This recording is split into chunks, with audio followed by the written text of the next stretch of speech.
Hello, bonjour, bonsoir, dépendant de l'heure à laquelle vous verrez ceci, et bienvenue à nouveau sur notre chaîne, votre chaîne Kamertap. En espérant que vous vous portez bien et surtout que vous êtes d'humeur une fois de plus à parler de Samuel Eto'o, venez avec nous découvrir la correspondance à lui envoyée par Gianni Infantino. Dans une correspondance adressée au président de la Fédération camerounaise de football, Gianni Infantino, le patron de la FIFA, salue la gestion de Samuel Eto'o fils. Regardant la gestion de la Fédération camerounaise de football, pour la FIFA, Samuel Eto'o est le meilleur gérant de cette instance depuis sa création. Aussi, Gianni Infantino, voulant encourager cet état des choses, décide d'annuler la moitié de la dette de la FECAFOOT pour permettre au patron de la FECAFOOT de continuer dans la même lancée. Voici la lettre en mots propres du président de la FIFA. Monsieur le président de la Fédération camerounaise de football, nous vous trouvons assez dynamique pour pouvoir gérer pendant plusieurs mois cette maison que vous avez prise il y a quelques mois seulement. Jamais l'un de vos prédécesseurs n'avait réalisé un tel parcours sans faute. Côté finances, votre fédération se trouve à près de 4 milliards dépensés venant de vos propres poches. La Fédération camerounaise a une dette de 14 milliards vis-à-vis de la Fédération internationale de football. Nous annulons la moitié de cette dette pour vous permettre à continuer dans cet élan sans relâche. D'ici votre fin de mandat, la FIFA compte annuler la totalité de la dette vis-à-vis de la FECAFOOT si vous maintenez le cap sans litige.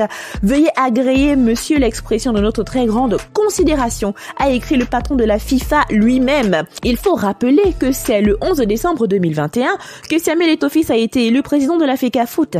Il a tout récemment dressé un bilan de 6 mois déjà passé à la tête de la fédération. Le dit bilan a été présenté le 27 juin dernier au cours de la clôture du séminaire de recyclage organisé pour les journalistes sportifs. Samuel Eto'o fils a notamment fait le point sur la construction de stades à proximité. La première infrastructure dans le cadre de ce programme sera celle dans la ville de Bamenda. Durant son discours, Samuel Eto'o fils est aussi marqué un point d'honneur mentionnant tout ce qui a été rénové ou alors instauré par la FECAFOOT. Il a parlé du relancement du football féminin, la subvention des championnats locaux, la formation de journalistes sportifs, l'ouverture d'opportunités de sponsoring du football camerounais, parmi d'autres activités qui ont permis au football national de recommencer à écrire ses lettres de noblesse. Cette lettre écrite par Infantino n'est que le constat d'un travail acharné et efficacement abattu depuis les mois écoulés. Félicitations encore au président de la FECAFOOT et à son courage et sa détermination vis-à-vis de l'émergence du sport roi camerounais. Nous voici arrivés à la fin de cette vidéo en espérant que vous avez aimé son contenu et surtout que vous en avez appris davantage. N'oubliez pas de liker, de partager et surtout de laisser vos avis en commentaire puisque c'est primordial pour nous. N'oubliez pas non plus de cliquer sur la cloche de notification afin de recevoir de nouvelles notifications à chaque nouvelle vidéo postée. D'ici là, portez-vous bien et rendez-vous pour de nouveaux contenus. Et nous profitons aussi pour féliciter le président de la FECAFOOT, Samuel Eto'o, pour son travail acharné.